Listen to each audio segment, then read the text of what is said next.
हाँ बेटा बोलो। Hello sir. हाँ सर मैं इंग्लिश में फिर से फेल हो गया सर मैं से इंग्लिश नहीं हो रहा सर कुछ करो सर कुछ करो सर, वरना मैं सर जहर खा लूँगा सर मैं जहर खा लूँगा, प्लीज़ सर कुछ करो सर मेरा इंग्लिश ठीक कर दो सर। फेल हो गए एग्ज़ाम में, इंग्लिश एग्ज़ाम में, बस इतनी छोटी सी बात, और उसके लिए तुम अपनी जान को ख़त्म करने की सोच रहे हो। ये समझदारी नहीं है बेटा। ये जो ऊपर वाले ने हमें मानव की योनि दी है वो श्रेष्ठ योनि है, पता है तुमको। रही बात इंग्लिश की, मैंने चैनल बनाया है, इस चैनल में तुम्हें इंग्लिश ग्रामर और स्पोकन इंग्लिश को बेस्ट तरीके से समझाया जाएगा बेटा, बहुत ही आसान तरीके से, टेंशन ना लो तुम। आज का हमारा टॉपिक है आर्टिकल। अगर हम आर्टिकल की बात करें तो आर्टिकल को दो भागों में बांटा गया है, इनडेफिनिट आर्टिकल और डिफिनिट आर्टिकल। इनडेफिनिट आर्टिकल में ए और एन आता है और डिफिनिट आर्टिकल में द आता है। तो पहले हम इंडेफिनिट आर्टिकल ए और एन के बारे में बात कर लेंगे, उसके बाद डिफिनिट आर्टिकल द के बारे में बात की जाएगी। तो अगर हम इंडेफिनिट आर्टिकल ए और एन के बारे में बात करें तो पहले हम बात करते हैं कि उनका यूज कहाँ होता है। तो इंडेफिनिट आर्टिकल ए और एन का यूज सिंगुलर काउंटेबल नाउन के पहले होता है। तो अब बहुत लोग कंफ्यूज हो जाते हैं ए कहाँ पे लगाएं, एन कहाँ पे लगाएं। तो पहले हम ये जान लेते हैं वोवेल और कॉन्सोनेंट के बारे। तो इंग्लिश लैंग्वेज में 26 अल्फाबेट होते हैं, 5 वोवेल होते हैं, ए ई आई ओ यू, और बाकी बचे 21 कॉन्सोनेंट होते हैं। तो अगर कोई भी वर्ड है उसका जो साउंड है वो वोवेल साउंड आ रहा है तब हम एन लगाएंगे, और उसकी जो साउंड है कॉन्सोनेंट साउंड आ रही है तब हम ए लगाएंगे। दोस्तों अब हम कुछ एग्जाम्पल की मदद से आर्टिकल ए और एन को बेहतर रूप से समझने का प्रयास करते हैं। तो चलिए, यहां पे लिखा हुआ है कैट। तो हम जब कैट बोलेंगे तो साउंड हमारी किस चीज की आ रही है, क की। तो क की साउंड आ रही है, तो ये कॉन्सोनेंट है, और ये कॉन्सोनेंट अगर है तो यहां पे ए का यूज होगा। फिर हमारा एग्जाम्पल है एंट। तो एंट हम जब बोलेंगे तो साउंड आ रही है हमारी ए की, और ए की साउंड आ रही है तो ये वोवेल है, और अगर वोवेल साउंड आ रही है हमारी तो एन का यूज होगा। फिर है हमारा ऑनेस्ट मैन। तो एच है यहां पे, तो एच है यहां पे। हमें अल्फाबेट पे नहीं देखना है, अल्फाबेट अगर हम देखें तो हम गलती कर जाएंगे। यहां पे हम अल्फाबेट देखें तो हमें यहां पे ए लगा देंगे, मगर यहां पे ए नहीं होगा। तो अगर हम ऑनेस्ट मैन बोले तो साउंड हमारी आ रही है आ की साउंड आ रही है, तो आ की साउंड आ रही है, इसलिए ये वोवेल है, और वोवेल है तो एन का यूज होगा। फिर है एम ए। अगर हम एम ए बोले तो हमारी साउंड आ रही है ए की, और ए की साउंड आ रही है तो ये वोवेल साउंड है, और वोवेल साउंड है तो एन का यूज हम करेंगे। फिर है यूरोपियन। तो यूरोपियन हम जब बोलेंगे तो साउंड क्या आ रही है, साउंड आ रही है या की, ये कॉन्सोनेंट है, तो कॉन्सोनेंट है तो ए का यूज करेंगे। अगर हम यहां पे अल्फाबेट देखते दोस्तों तो यहां पे हम एन लगा देते, मगर यहां पे एन नहीं हमें लगाना है, इसलिए मैंने बोला कि हमें साउंड पे फोकस करना है, ना कि फर्स्ट अल्फाबेट पे। अब है एग्जांपल यूनिवर्सिटी। तो यूनिवर्सिटी हम जब बोलेंगे दोस्तों तो साउंड किस चीज की आएगी, साउंड आएगी य की, और साउंड अगर य की आएगी तो ये साउंड किस चीज की है, किस चीज की साउंड है, ये साउंड है कॉन्सोनेंट की। तो कॉन्सोनेंट साउंड है तो यहां पे ए लगेगा। फिर हमारा एग्जाम्पल है आवर। अगर हम आवर बोलें, अगर हम आवर बोलें तो साउंड आ रही है अ की, और अगर हम इसको फर्स्ट अल्फाबेट इसकी देखते हैं तो हम यहाँ पे कॉन्सोनेंट मान के यहाँ पे ए लगा देते हैं, मगर हमें फर्स्ट अल्फाबेट नहीं देखना है दोस्तों, हमें साउंड पे फोकस करना है, और साउंड आ रही है अ की। तो अगर साउंड अ की आ रही है मतलब वॉवेल साउंड है, वॉवेल साउंड आएगी तो एन लगाएंगे। फिर है एस डी ओ। अगर हम एस डी ओ बोलें तो ए की साउंड आती है दोस्तों, ए की साउंड आती है, ध्यान दीजिए।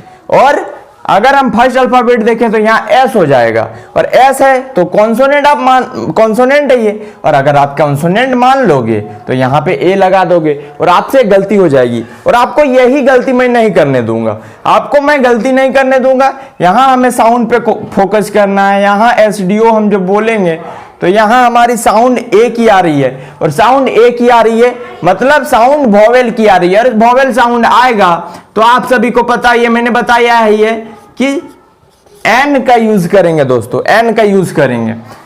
अब ऑरेंज, ऑरेंज, ऑरेंज हम जब बोलेंगे तो किस चीज की साउंड आ रही है? आ की, आ की साउंड आ रही है, और आ की साउंड आ रही है इसलिए यहां पे एन होगा। तो और कुछ एग्जाम्पल की मदद से मैं आपको और बेहतर रूप से आर्टिकल ए और एन को समझाने का प्रयास करूंगा। तो चलिए कुछ सेंटेंस के एग्जाम्पल की मदद से आपको ए और एन को और बेहतर रूप से समझाने का प्रयास करेंगे। तो यहां लिखा हुआ है my uncle is dash MBBS doctor. तो हमें यहां पे फोकस करना है। तो हम जब MBBS बोलेंगे तो साउंड हमारी किस चीज की आ रही है दोस्तों? हमें अल्फाबेट पे फोकस नहीं करना है, बता दे रहा हूं मैं, अल्फाबेट पे हमें फोकस नहीं करना है। अगर हम यहाँ पे अल्फाबेट पे फोकस करेंगे तो यहाँ अल्फाबेट कॉन्सोनेंट की है, और हम यहाँ पे कॉन्सोनेंट अल्फाबेट के कारण अगर हम यहाँ पे ए लिख देते हैं तो दोस्तों हम गलती कर लेंगे, और वो गलती ही मैं आपको नहीं करने दूंगा। हमें साउंड पे फोकस करना है। जब हम MBBS बोलेंगे तो हमारी साउंड किस चीज की आ रही है? साउंड आ रही है ए की, और साउंड अगर ए की आ रही हो तो ये वॉवेल साउंड है, और वॉवेल साउंड होने के कारण यहां पे एन लगा देंगे। अब हमारा दूसरा सेंटेंस का एग्जांपल है she is dash extremely beautiful girl. तो यहां पे हमें एक्सट्रीमली पे देखना है, एक्सट्रीमली पे फोकस करना है। तो यहां पे जब हम एक्सट्रीमली को बोलेंगे तो एक्सट्रीमली में साउंड किस चीज की आ रही है? ए की साउंड आ रही है, ए की साउंड आ रही है, और साउंड ए की आ रही है इसलिए एन का यूज करेंगे। थर्ड एग्जांपल पे चलते हैं दोस्तों। He is not dash, sorry fourth example में मैं चला गया था, थर्ड एग्जांपल पे चलना है। ही इज डैश अननोन गाय। तो यहां पे यू पे हमें फोकस करना है, साउंड पे फोकस करना है अननोन के। तो जब हम अननोन बोलेंगे तो हमारा जो साउंड आएगा आ का साउंड आ रहा है, और आ का साउंड आने के कारण दोस्तों यहां पे हम एन लगाएंगे क्योंकि ये वॉवेल साउंड आ रहा है। तो चलिए नेक्स्ट एग्जांपल पे चलते हैं। ही इज नॉट डैश अगली बॉय। तो यहां पे जब हम अगली बोलेंगे तो हमारी साउंड क्या आ रही है? आ की साउंड आ रही है, अरे ये वॉवेल साउंड है, और वॉवेल साउंड होने के कारण दोस्तों यहां पे हम एन लगा देंगे। लास्ट एग्जांपल है हमारा दिस इज डैश बॉक्स। तो जब हम बॉक्स बोलेंगे तो साउंड किस चीज की आ रही है? बा की, और साउंड बा की आ रही है तो बा का साउंड आने के कारण, कॉन्सोनेंट साउंड आने के कारण यहां पे ए का यूज करेंगे। तो मुबारक दोस्तों, आप सभी आर्टिकल ए और एन को बहुत ही बेहतर ढंग से समझ चुके हो। तो चलिए दोस्तों हम आर्टिकल द को अब हम पढ़ेंगे। तो आर्टिकल द, इसे डिफिनिट आर्टिकल भी कहा जाता है, और डिफिनिट आर्टिकल होने के कारण इसका यूज डिफिनिट चीजों के लिए किया जाता है, स्पेसिफिक चीजों के लिए किया जाता है। आर्टिकल द को स्टार्ट करने से पहले मैं आप सभी को बता देना चाहता हूं आर्टिकल ए, आर्टिकल एन और आर्टिकल द में डिफरेंस क्या है, अंतर क्या है दोस्तों। क्योंकि अंतर जब तक हम समझेंगे नहीं तो आर्टिकल का कंसेप्ट हमारा पूरा तरह क्लियर होगा ही नहीं। तो अंतर यह है दोस्तों कि आर्टिकल ए और एन नॉन स्पेसिफिक चीजों को बताने के लिए किया जाता है, अनिश्चित चीजों के लिए किया जाता है, और आर्टिकल द का यूज स्पेसिफिक चीजों को बताने के लिए किया जाता है, निश्चित चीजों को बताने के लिए किया जाता है। तो चलिए हम चलते हैं, देखते हैं कि पहले कि आर्टिकल द का यूज कहां पे नहीं होता है, उसके बाद हम समझेंगे कि आर्टिकल द का यूज कहां पे होता है। तो आर्टिकल द का यूज कहां पे नहीं होता है? अगर कंट्रीज का नाम हो, अगर कंट्रीज का नाम हो तो हम आर्टिकल द का यूज नहीं करेंगे। कोई भी कंट्री है, इंडिया है, तो हम इंडिया के पहले द इंडिया नहीं लिखेंगे। चाइना है तो चाइना के पहले द चाइना नहीं लिखेंगे। लैंग्वेज, कोई भी भाषा हो तो भाषा के पहले हम द का यूज नहीं करेंगे। जैसे हिंदी है, इंग्लिश है, तो द हिंदी नहीं लिखेंगे दोस्तों, द इंग्लिश नहीं लिखेंगे। स्ट्रीट का नाम है, कोई भी रोड का नाम है, आप जहां रहते हो या किसी भी रोड के नाम, स्ट्रीट के नाम पे द का यूज नहीं होगा। ध्यान रखिएगा दोस्तों, किसी का भी नाम हो, किसी पर्सन का नाम हो, किसी पर्सन के नाम के आगे द का यूज नहीं होगा दोस्तों, याद रखिएगा। सिटीज का नाम हो, मुंबई हो गए, दिल्ली हो गए, ये सब बड़े सिटीज हैं दोस्तों, तो क्या इसके पहले हम द लगा दें? नहीं लगाएंगे। सिटीज के नाम के पहले भी द का यूज नहीं होता है दोस्तों। तो अब चलते हैं दोस्तों, आर्टिकल द का यूज हमें कहां पे करना है वो समझते हैं। आर्टिकल द का यूज रिवर्स के नाम पे, कोई भी बड़ी बड़ी नदी है या कोई भी नदी है, छोटी नदी बड़ी नदी, तो हमें उसके नाम के आगे द का यूज करना है। अगर गंगा तो द गंगा हम बोलेंगे, यमुना द यमुना बोलेंगे। होली बुक्स, जो बड़े बड़े धार्मिक किताबें हैं, उनके नाम के आगे द का यूज होता है। The Bhagavad Gita, the Ramayana, the Quran. Newspaper के नाम के आगे the Hindustan Times, the Times of India. Ocean के नाम के आगे the Pacific Ocean, the Indian ocean.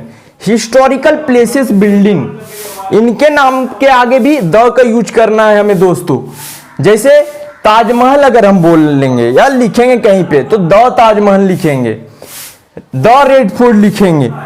Class, class, यहां क्लास का क्या मतलब है? जब हमें पूरे जाति का बोध कराना है, पूरे जाति का जब हमें बोध कराना है तो द का यूज होगा। जैसे एक सेंटेंस हम ले लेते हैं, द काउ गिव्स मिल्क, तो यहां पे जो काउ की बात की जा रही है, गाय की बात की जा रही है, किसी एक गाय की बात नहीं की जा रही है, पूरे जाति का बोध हो रहा है। आर्टिकल द का और एक यूज हम समझते हैं। आर्टिकल द का यूज हम तब भी करेंगे जब हम एक चीज के बारे पहले से एक बार बात कर चुके हैं और दूसरी बार जब हमें बात करनी है तब भी आर्टिकल द का यूज होगा। तो आर्टिकल द का यूज, जैसे हम इस सेंटेंस में देखते हैं, I ate an ice cream, the ice cream was tasty. जब हम पहली बार बात किए उस चीज के बारे में, आइसक्रीम के बारे में, तो एन का यूज किया, मगर जब दूसरी बार किए तो द का यूज किया। अब क्यों किया वही समझते हैं। जब हम पहली बार बात कर रहे थे तो ऐसे ही बात कर रहे थे, किसी आम ice cream, normal ice cream, specific ice cream की बात नहीं कर रहे थे, मगर जब दूसरी बार बात किए तो ये खास बन गया। ये जो आइसक्रीम है ये खास आइसक्रीम बन गया, किसी खास आइसक्रीम की बात की जा रही है, इसलिए यहां पे द का यूज किया गया। और हम इसी से आर्टिकल चैप्टर को खत्म करते हैं। अगर आपको ये वीडियो अच्छा लगा तो इस वीडियो को लाइक करें, इस वीडियो को शेयर करें, एक प्यारा सा कमेंट करें। और अगर आपको इंग्लिश ग्रामर और स्पोकन इंग्लिश से रिलेटेड बेस्ट टिप्स चाहिए तो इस चैनल को सब्सक्राइब करें। अब मुझे इजाजत दीजिए, धन्यवाद।